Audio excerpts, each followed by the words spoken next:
Welcome back to another quick guide. Today, we'll walk you through how to record iPhone screen with sound. Here are the steps to record your iPhone screen with sound. First is to unlock your iPhone and open the Settings app. Scroll down and tap Control Center. Find Screen Recording under More Controls. Tap the green plus icon beside Screen Recording to add it to your control center.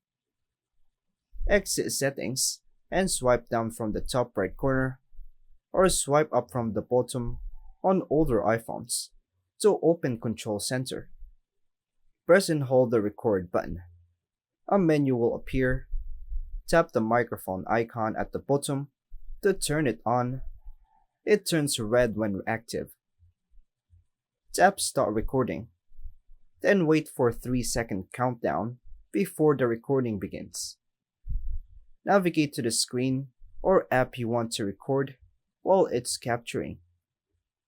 To stop recording, open Control Center again and tap the record icon. You'll see a message saying screen recording video saved to Photos.